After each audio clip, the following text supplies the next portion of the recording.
અને સાહેબ 5,000ની સાડી પહેરવા મજા નથી આવતી, પણ તમારી દીધેલી સાડી કોક છોકરી પહેરીને થનગનતી હોય ને જોઈને જે મજા આવે ને બીજી એકેયમાં ન આવે. એ સાડીનું ગુલાબીપણું તમારા મોઢા ઉપર દેખાવ. તમે શિક્ષિત હો, તમે કેળવણીકાર હો, તમે ભણેલ ગણેલ હો, એની પહેલી નિશાની એ છે કે તમારા આજુબાજુની સ્ત્રીને તમે સુખી કરતા હોવા જોઈએ. તમને ખબર હોવી જોઈએ કે મારી દેરાણીને આ તકલીફ, મારી નણંદને આ તકલીફ, મારી જેઠાણીને આ તકલીફ, મારી સાસુને આ મૂંઝવણ. તમને આ કાંઈ ન દેખાય ને એટલું તમને, આપણે તો એવું છે કે બધી મોટી મોટી વાતો કરવાની, મધર ટેરેસાની વાતો કરવાની, ઇન્દિરા ગાંધીની વાતો કરવાની, લક્ષ્મીબાઈની વાત કરવાની. હવે દિવાલેથી કૂદકા મારવાની જરૂર નથી. ઘરમાં જે સ્ત્રી કૂદકા મારી રહી છે ને એને પડખો આપવાની, ને થોડીક હાથ આપવાની જરૂર છે. એટલું કરો. મારો સમય થોડો વધુ થઈ ગયો છે કારણ કે મારે ઘણા બધા ટોપિકને લેવાતા. ગરમી જે અત્યારે તમને અનુભવાય છે એના કરતાં પણ વધુ ઉકાળાવાળો સમય આવી રહ્યો છે. પરસેવો વળશે તો લૂછવી શકાશે, પણ અંદર જે બળતરા થશે ને, તમારા સંતાનને જોઈને, તમારા સમાજને જોઈને, તમારા સમાજને બગડતા જોઈને, એ મૂંઝારાને, એ બળતરાને જગતનું એક પણ એસી નહીં બચાવી શકે. ધર્મ છે ને એ રેફ્રિજરેટર છે જે તમને બગડતા અટકાવે, તમને રોકે. સાચા ધર્મની પરખ કરો. હું જરાય એવું નથી કહેતી કે તમે લગ્નમાં કાંઈ ન કરો, હાવ સાદગીથી ખાદીની સાડીમાં કરો. ના ના, બધા જ અરમાનો પૂરા કરો. પણ અમુક જે આમ દેખાડી દેવા હાટું જે કરો, ગામને રાજી કરવા, અને તમે જેને દેખાડી દેવા માટે કરો ને એ જમતી વખતે જ કહી દે દાળમાં કાંઈ લઈ લેવાનું હતું. વિવેક વગરનો વરો છે ને તો વરવો લાગે. એના કરતાં બે મોઢે સરસ રીતે મીઠાશથી બોલાવો ને તો દીકરા દીકરીઓને આવવું ગમે, અજાણ્યાને આવવું ગમે. છેલ્લી વાત કહીને મારી વાત પૂરી કરું. અત્યારે બધા ભારતમાં બે જ વ્યક્તિઓની વાત થાય છે, કાં સીતાપતિની કાં નીતાપતિની, બેની જ વાત થાય છે. હમણાં અંબાણીના લગ્નમાં તમે એક દ્રશ્ય જોયું હશે કે અનંત અને રાધિકાના લગ્નની વખતે એમણે આખા ગામના મેર, રબારી, એના બધા અલગ અલગ એમના જે જામનગરના હોય એ લોકોને જમવા બોલાવ્યા હતા. અને અનંત અને રાધિકા સરસ રીતે પગે લાગીને ઓલી બાઈ 100ની નોટ આપે, 200ની નોટ આપે, ફૂલ આપે, એક પણ પ્રકારનું મોઢું બગાડ્યા વગર એ બંને કે જે ભારત કરતાં વધુ વિદેશ રહ્યા છે એ સરસ રીતે પગે લાગીને લેતા હતા.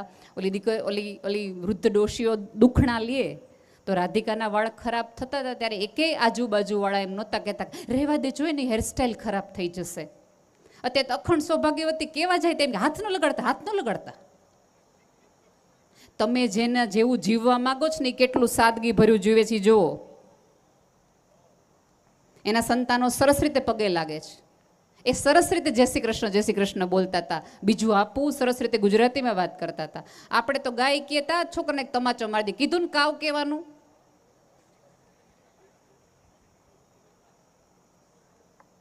પ્લીઝ, જેટલા તમે તો માટીમાંથી, ધરતીમાંથી સુગંધ કાઢી અને સોનું પેદા કરનાર પ્રજાતિ છો, ધૂળમાંથી ધન કરી નાખનારા છો, તો તમારો સમાજ, તમારી સભ્યતા, તમારી આવતી પેઢી પણ સોનામય રહે, ધૂળમાં ન મળી જાય, એની જવાબદારી આજના સમાજની છે. સ્ત્રીઓની વધુ છે, પુરુષોની વધુ ત્યારે બને કે જ્યારે સમાજ ભેગો થાય ત્યારે થોડાક ડુ એન્ડ ડોન્ટ્સ નક્કી કરે. હું કોઈ ફતવા બહાર પાડવાની વાત નથી કરતી કારણ કે એમાં તો પાછી માનતી જ નથી, વ્યક્તિગત પ્રશ્ન છે. પણ એક સમાજ નક્કી કરે, કારણ કે મોટા કરે ને એની વાહે બધા થાય, એના પ્રમાણે આખો નાનો સમાજ જીવાય. તમે થોડુંક એવી રીતે સાદગીવાળું જીવો, 3 દીકરીઓને મદદ કરો. અને બીજું કે બાપ વગરની દીકરીઓ માટે આપણે બધાને એમ થાય કે એને પરણાવી દઈ. જેટલા તમને બાપ વગરની દીકરીઓના પાનેતર લેવાની વિચાર આવે છે ને એટલા એને PhD કરવાના પણ સમાજને વિચાર આવવા જોઈએ કે એને ભણાવો.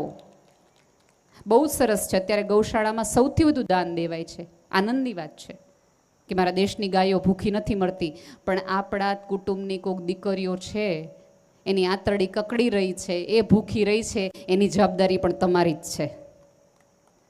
એને એવું ભણાવો, એવું તમે એમને જમાડવા માટે કરિયાણું આપશો ને તો એના દી ટૂંકા થશે, પણ એને તમે વિદ્યા આપશો ને તો એનો જન્મારો ટૂંકો થઈ જશે અને એની પેઢીઓ તરી જાય. શક્ય હોય એટલું શિક્ષણનું ને વિદ્યાનું દાન આપો. આ સમાજને સાચા એવા શિક્ષણકારોની પણ જરૂર છે. અને જે શિક્ષકો છે, મને બહુ કહેવામાં આવ્યું છે કે શિક્ષકો છે, પ્લીઝ આજની પેઢીને સમજાવો કે બધું સુખ વિદેશમાં નહીં, અહીંયા એટલું જ છે. તમે અત્યારથી બાળમાનસમાં થોડું સિંચન કરશો શિક્ષણમાં તો બની શકશે કે આવતા દિવસોની પેઢી અહીંયા રહેવાનું પસંદ કરશે. પછી બધું ક્રીમ ક્રીમ વિદેશમાં જઈને પછી એમ કે ભારત પહેલાં સોને કી ચીડિયા હતું, એલા અહીંયા રહ્યો તો હજી થાય. એકલા કાંઈ મોદી સાહેબથી કીધે ન થાય. એણે રામ મંદિર બનાવી દીધું, પણ રામ રાજ્ય તો મારે ને તમારે લાવવું પડશે. સાદી વાત છે. બસ તમારી અંદરને બહેલો પરમાત્મા જીવનને ને જગતને સાચી દિશામાં જોતો થઈ જાય. તમારા સમાજ ભેગું કરવાનું એક કારણ એ છે, બહેનોને વાંક છે, ભાઈઓને પરસેવો વળી ગયો છે. બહેનો એવું કીધું કે હજી બોલો ને. હજી પૂજ્ય રઘુવીરભાઈને આપણે સાંભળવાના છે, એની વાત કરવાની છે. પણ મેં કીધું એમ કે એમણે રામ મંદિર તો કરી દીધું, પણ રામ રાજ્ય લાવશો ક્યાંથી? કારણ કે રામના કાળમાં પણ મંથરા જેવી વ્યક્તિઓ ત્યાં હતી, અને રાવણના કાળમાં તે વિભીષણ જેવો એક વ્યક્તિ હતો. કોઈના હોવાથી કોઈ બદલાઈ જતું હોત તો ત્યાં ઘટના દુર્ઘટના ન થઈ હોત. તમે કોની બાજુમાં કોની પડખે છો ને એનાથી થોડો ઘણો તો ફેર પડે. જો તમે તો દૂધ સાથે જોડાયેલા વ્યક્તિઓ છો, દૂધમાં તમે પાણી નાખો ને તો ભળી જાય. મારા જેવી અજાણી વ્યક્તિને તમે પાણીવાળું દૂધ આપો તો ખબર ન પડે કે આમાં પાણી છે કે દૂધ. દૂધ છે એ પાણીનો ભાવ વધારી દે, કે જે 10 રૂપિયાનું લીટર હતું એ 60 રૂપિયા લીટર કરી દે. દૂધની અંદર ભળ્યા તો પાણી જેનો ભાવ વધી ગયો, પણ એનું એ પાણી છાશ હારે ભળે તો 15 મિનિટમાં આશ થાય ને ગટરમાં જાય. એટલે ભળાય એની હારે કે જે તમારા ભાવ વધારે, એની આજુબાજુમાં રહ્યો, એની પડખે રહ્યો કે જે તમારી કિંમત વધારી દે. પણ આપણી તકલીફ એ છે કે આપણને એટલું બધું જાગ જમાડનું, એટલું બધું બહારનું મહત્વની આકર્ષણ એટલું બધું હોય, વિદેશ વિદેશ વિદેશ વિદેશ વિદેશ વિદેશ.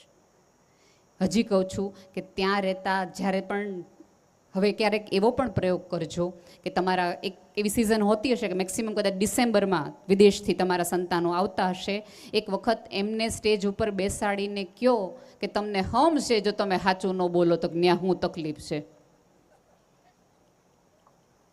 આ તકલીફ સહન કરવાની તૈયારી હોય તો બેટા તમે જજો.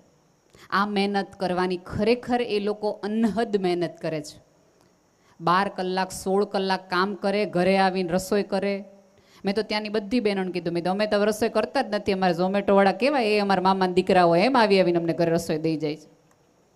આટલું બધું કોણ માથાકૂટ કરે? કચરા પોતા કરવાના ને વાસણ કરવાના ને કપડાં ધોવાના, પછી બહારનો બરફ હોય એ આપણે સહન કરવાનો, એ આપણે કાઢવાનો.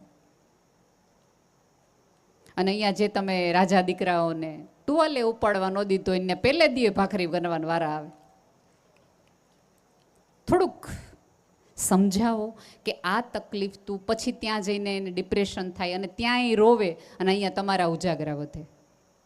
અને બીજું આમાં કેવું થાય છે ખબર છે કે જ્યારે સંતાનો હિંમત કરીને કે ત્યાં નથી રહેવું, પાછું આવી જવું છે એવી એકાદ વાત કરે, એ પહેલાં જ આપણે એમ કહી દીધું હોય, તને ખબર છે પેટે પાટા બાંધીને તને મોટો કર્યો છે, ઓલી જમીન વેચીને ભે વેચીને તને મોકલો, તારા પપ્પાએ કેટલું કર્યું ને ત્યારે તને મોકલો છે, એટલે તું અમારું નાક ન ડૂબોડતો.